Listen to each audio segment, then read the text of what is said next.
Olá, assombrados, eu sou a Ana Paula e vou contar um relato para vocês neste Tipo ao Vivo de hoje.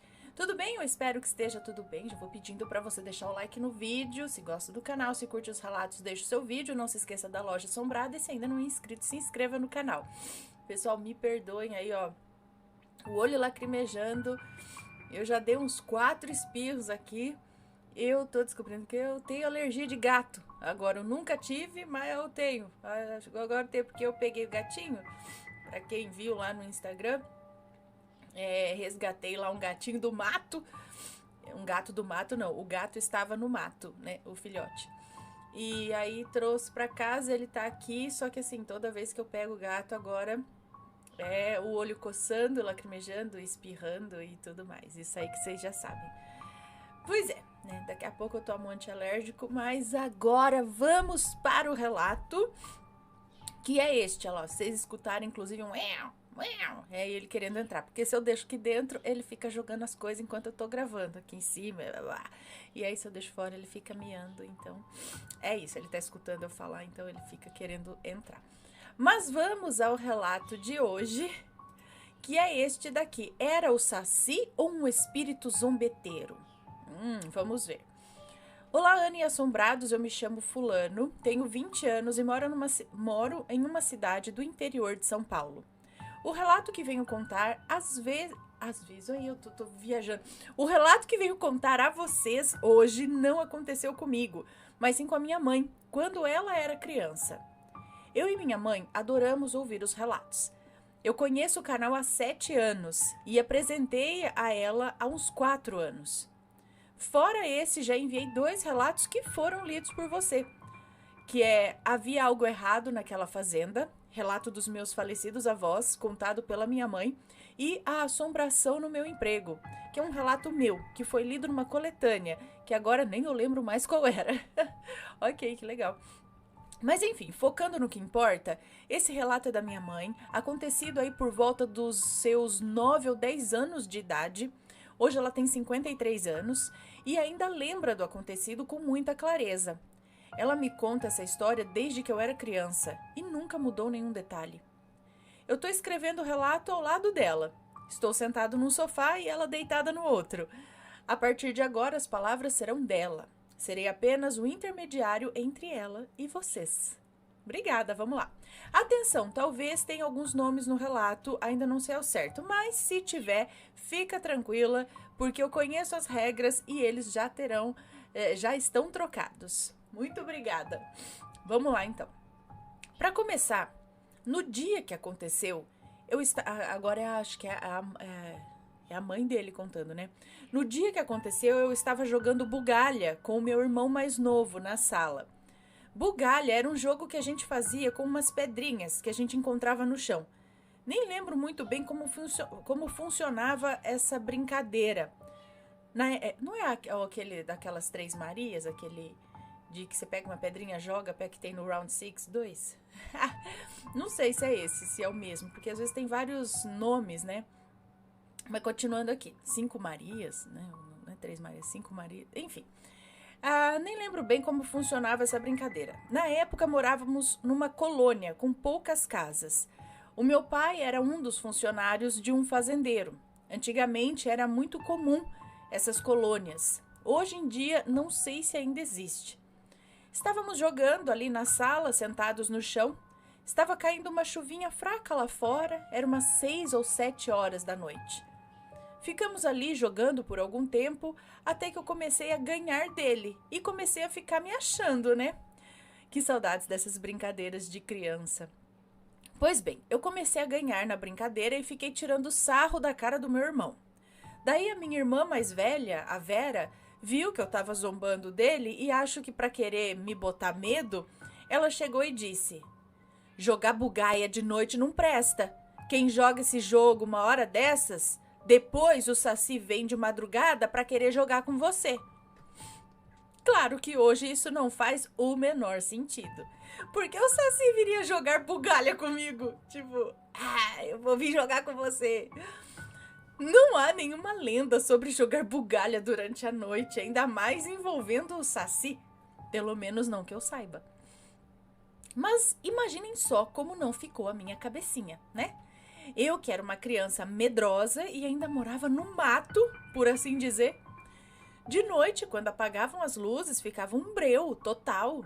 Dava um medo danado. Eu fiquei com aquilo na cabeça. Será que o Saci viria mesmo para jogar bugalha comigo? Eu fiquei apavorada. Mas enfim, paramos de jogar por volta das 9h30 da noite. E só paramos porque a mãe mandou a gente deitar, porque eu tinha aula no dia seguinte. Ana, eu não tô afirmando que foi o Saci, né? Exatamente o Saci. Mas alguma coisa sobrenatural realmente aconteceu naquela noite. E até hoje me causa calafrios. Sim, eu estava com muito medo pela brincadeira de mau gosto que a minha irmã Vera fez comigo, dizendo que o Saci iria vir jogar comigo. Mas eu tenho certeza que o que aconteceu naquela noite não foi coisa da minha cabeça. Apesar do medo que eu senti na hora, assim que deitei na cama, eu acabei pegando no sono muito rapidamente. Eu dormi como uma pedra. Mas no meio da noite, não sei bem que horas eram, porque não tínhamos relógio, né? Eu acordei muito assustada, porque eu senti uma mão gelada pegando no meu pé. No susto, eu escondi o meu pé debaixo das cobertas rapidamente e perdi totalmente o sono. Comecei a suar frio de medo. Além de sentir a tal mão fria, eu comecei a ouvir barulhos vindo do outro cômodo. Sons de pedras caindo no chão da sala. Era o mesmo som que fazíamos eu e meu irmão quando nós jogávamos bugalha. Tinha alguém na sala jogando bugalha no escuro. Depois eu comecei a ouvir mais sons. Parecia que alguém estava abrindo e fechando a porta da cozinha. Naquele dia, a minha mãe havia feito canjica para mim e para os meus irmãos e deixado em cima do fogão a lenha. Eu comecei a ouvir alguém mexendo na tampa da panela, como se alguém estivesse querendo pegar a canjica para comer. De repente, ouvi o som das rodinhas de um carrinho de brinquedo que pertencia a um outro irmão, passando correndo entre um cômodo e outro. E uma observação aqui, a minha mãe tinha mais irmãos. Tá, uma observação da moça que nos conta o relato, né? Ela tá dizendo aqui que a mãe dela tinha mais irmãos além dos mencionados aqui. Ok, voltando agora a mãe dela contando. Como já devia ser muito tarde e eu estava com muito sono, tentei colocar na minha cabeça que era algum dos... não é moça, né? É um moço que nos conta o relato. É moço ou é moça? Agora eu fiquei confuso, que eu tava lendo outro relato aqui. É um moço. Moço. Bom, como já devia ser muito tarde e eu tava com muito sono, tentei colocar na minha cabeça que era algum dos meus irmãos tentando me botar medo, por conta do que a Vera havia dito na sala mais cedo. Tentei ignorar os barulhos o máximo que eu pude. Fechei os olhos e tentei pegar no sono de novo. Mas quando eu estava quase adormecendo, eu senti a bendita da mão gelada novamente, dessa vez pegando nas minhas costas. Eu já estava me borrando toda, mas fui teimosa. Preferi pensar que era um dos meus irmãos. Pensei comigo, vou fingir que não tô nem aí, daí a pessoa vai desistir e vai me deixar em paz. Fingi ignorar o máximo que pude e deitei de barriga para cima. Até aí, a mão gelada havia parado de pegar em mim.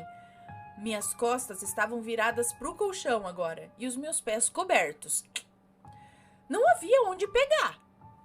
Quem quer que fosse havia desistido de tentar me assustar.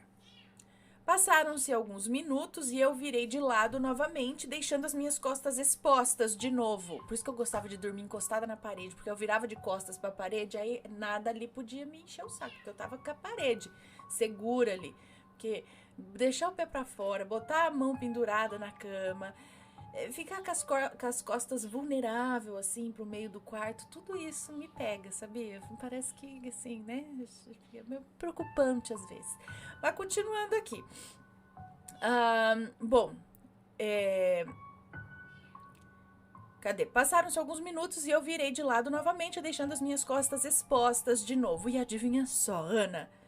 A mão voltou a cutucar as minhas costas mais uma vez. Eu já estava me cansando daquilo. Com muito nervosismo, resolvi pegar na mão para descobrir quem era o tal do engraçadinho que estava tentando me amedrontar. Fui lentamente levando a minha mão até a mão gelada. Ana, quando eu encostei, a minha alma só faltou sair do corpo. Não era uma mão pequena e macia como deveria ser a mão de algum irmão meu. Não eram mãos de criança ou de adolescente. Na verdade, acho que nem sequer parecia ser uma mão humana. Ai, que horror, credo. Era uma mão fria, cabeluda, áspera. Eu não sei como, mas eu tive coragem o suficiente para ir levando a minha mão até o braço daquela coisa para tentar descobrir mais sobre o que deveria ser aquilo. Misericórdia! Ana, o braço era ainda pior. Não se tratava apenas de uma mão cabeluda de um adulto. O braço inteiro era só cabelo. Um braço peludo. Parecia que eu estava pegando no braço de um chimpanzé, sei lá, de um primata, de tão cabeludo que aquele braço era. Ai, menina, credo. Eu não tive nem coragem de sair debaixo da coberta e abrir os meus olhos. Eu só dei um berro que acordou todo mundo. Meu, será que daí vem a expressão mão cabeluda, mão peluda, essas coisas? Porque mais pessoas devem ter presenciado, ou devem ter visto ou sentido a tal da mão cabeluda, do braço. E o que ser é esse? Que tem os braços peludos aí, que vem atazanar a gente. Aí alguns podem chamar que, né, ou acreditar que é o diabo, alguma coisa assim. Eu não acredito que seja, mas um ser. Mas que ser é esse? É um tipo de ser que aparece aí de madrugada. Não sei, qual que é o objetivo do bonito de ficar botando a mão, né? Já vou botar a mão. Assustar. Deve ser. Agora, por que ele tem essa aparência, eu não sei. Mas quando ele gera... Bom, vamos continuar o relato, depois eu falo aqui. Ai, deixa eu sentar em cima da minha perna pra ela dormir e formigar um pouco, né? Bom, ai, menina, que horror. Meus pais entraram assustados no quarto depois do berro, pensando que devia ser um ladrão. Eu chorava sem parar, tremendo. O que quer que fosse, o dono daquela mão assustadora e bizarra não estava mais ali no quarto. Não havia nada além de mim, os meus pais e os outros irmãos caçulas que dormiam ali. Como eu estava apavorada demais, eles me levaram para dormir com eles. Mas, Ana, o pesadelo não havia acabado. Novamente, eu tornei a sentir aquela mão fria e cabeluda nas minhas costas. O que acontece se a gente der uma beliscada? Puxar aqueles pelos? Dar uma... Será que ele tira? Será que ele sente dor? Será que incomoda? Porque ela conseguiu sentir fisicamente, se dá uma arranhada naquilo, vira o dedo pra cima, sei lá. Não é que a gente não pensa nisso na hora, né? A gente só fica com muito medo e não sabe o que pensar, o que fazer, né? Mas continuando aqui. Não acabou, pois, né? Cadê? Onde estou? Novamente eu tornei a sentir aquela mão fria e cabeluda nas minhas costas. Com algum fio de esperança, eu perguntei pro meu pai se por acaso não era a mão dele que estava encostando em mim. Ele disse que não, e ainda ergueu as duas mãos para comprovar. Enquanto ele mostrava as mãos, eu ainda sentia a tal da mão cabeluda pegando em mim. Ai, não deu outra, Ana. Eu não dormi aquela noite. Eu fiquei acordada a madrugada toda, sentindo aquela mão diabólica me cutucando, esperando o galo cantar para que o pessoal de casa acordasse. Meu pai costumava acordar 5 da manhã e depois acordava minha mãe para fazer a marmita dele para ir na roça. Como eu estive acordada a noite toda, eu ouvi perfeitamente o que aconteceu a seguir. Meu pai acordou e cutucou a minha mãe, né, para ela acordar também. Porém, assim que ele fez sinal de que estava acordando, ouvimos uma gargalhada forte vindo da cozinha. E logo em seguida, o som da porta abrindo e fechando com força. Agora, essa era a prova que eu não estava mentindo nem imaginando coisas. O meu pai ouviu a mesma coisa que eu. Ele se virou para minha mãe e falou: "Que risada é essa lá fora, Sônia? Você ouviu a porta bater? Você por acaso esqueceu ela aberta?" Minha mãe não disse nada. Os dois levantaram e seguiram a rotina do dia normalmente. Já eu estava morta de cansaço por não ter dormido nada durante a noite. Nem fui para a escola aquele dia. Eu fiquei o dia todo em casa, mas grudada na minha mãe, feito uma sarna. Onde ela ia, eu também ia. Se ela ia para o quarto, eu ia junto. Se ela ia para a cozinha, eu ia junto. Eu não queria ficar sozinha de jeito nenhum, tamanho era meu medo.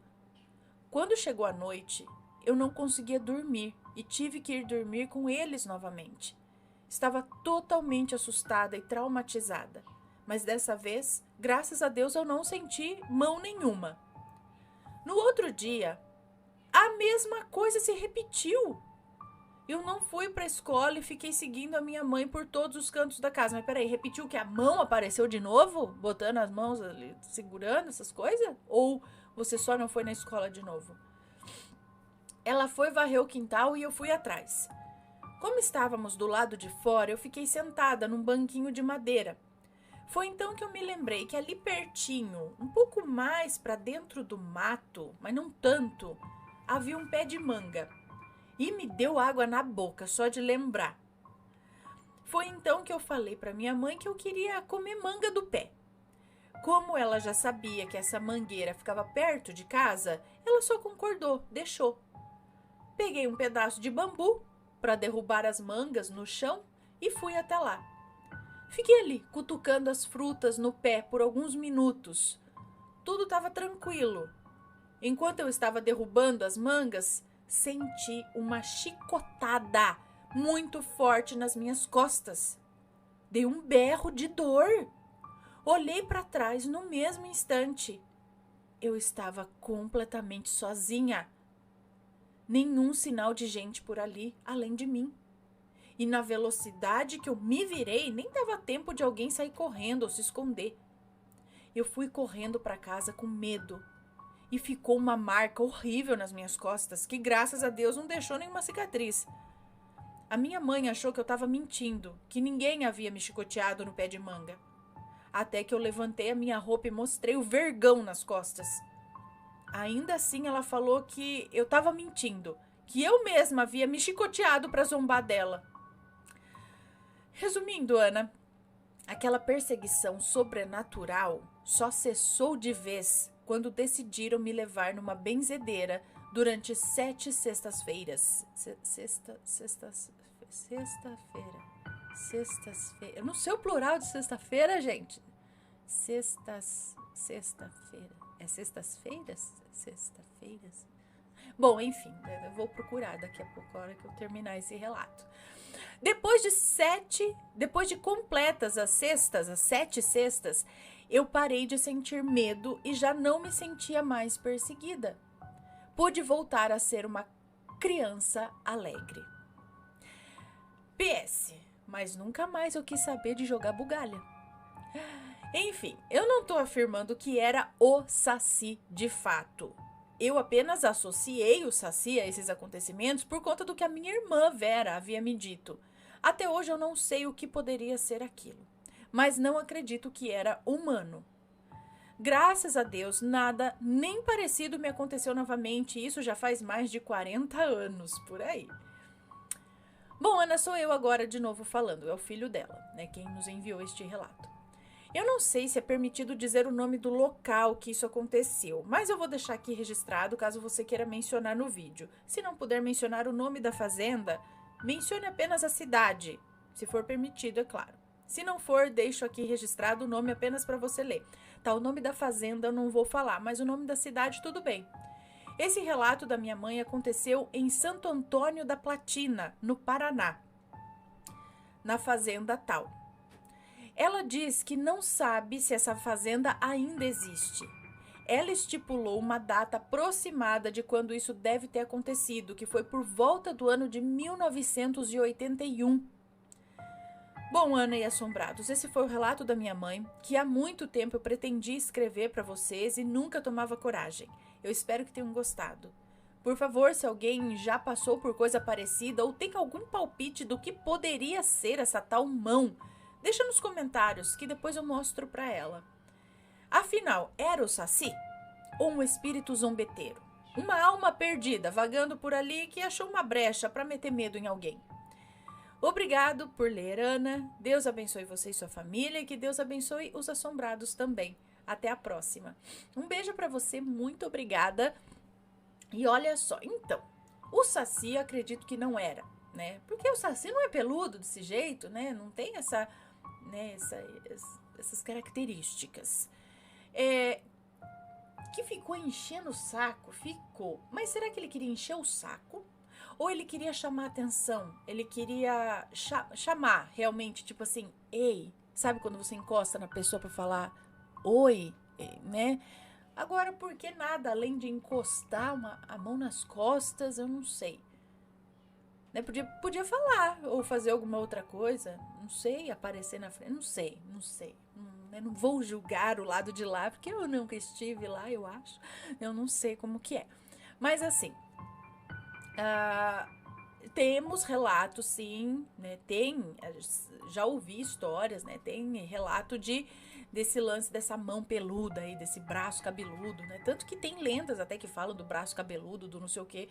Eu lembro que escutava que saía pegava no barco, assim, saía aquela mão cabeluda, realmente como se fosse um macaco. Esse o relato. Aí, além de ter esse incômodo durante a noite, ela escutou os barulhos na sala, brincando com a mesma coisa que eles estavam brincando, mexendo na comida, né, no fogão, abriu e fechou a porta, ouviu o quê? Gargalhadas no final, uma risada, né, e saiu pela porta. Existem relatos, principalmente no sul do país, a gente tem vários aqui, de aparição de seres que realmente, símios, a gente pode dizer, ou de seres que parecem primatas, né?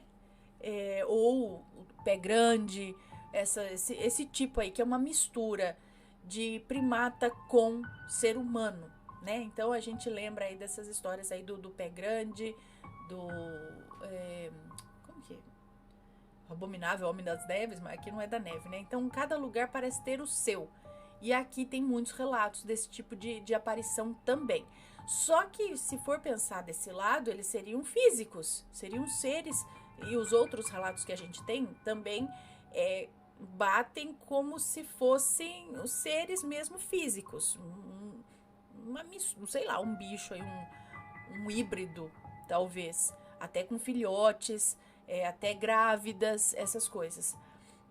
Só que nesse caso, estava ali, mas não era visto fisicamente.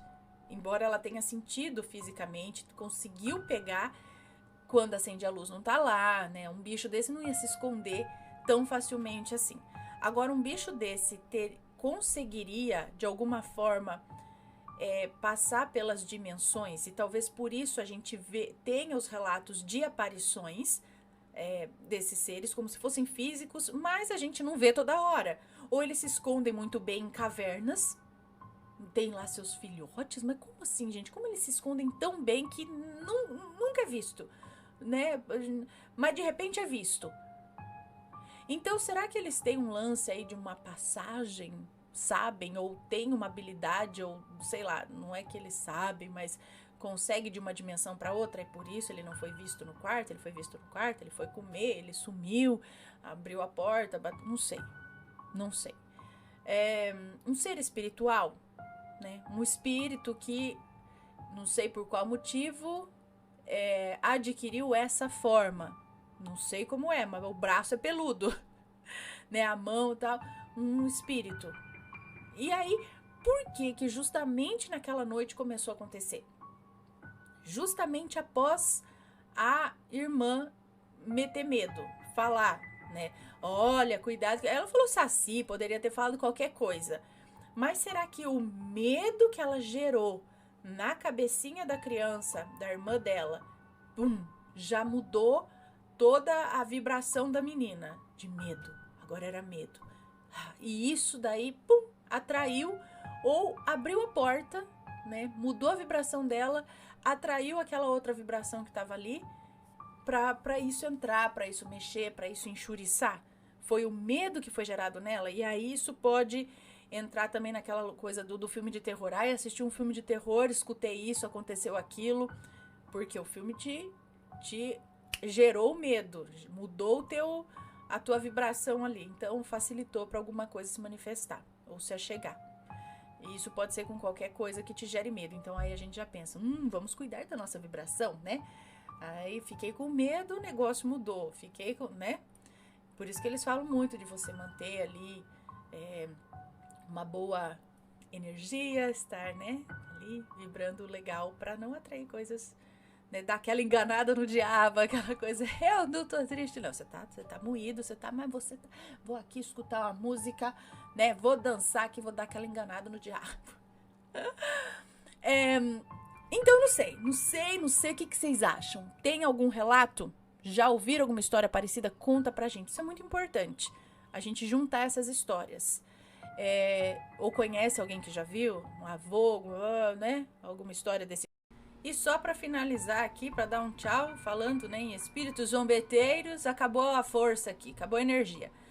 Mas, muito obrigada a todos, este foi o relato de hoje, acho que eu já falei o que eu tinha que falar ali. Um beijo para vocês e a gente se vê no próximo relato, ok? Fui! Tchau, tchau!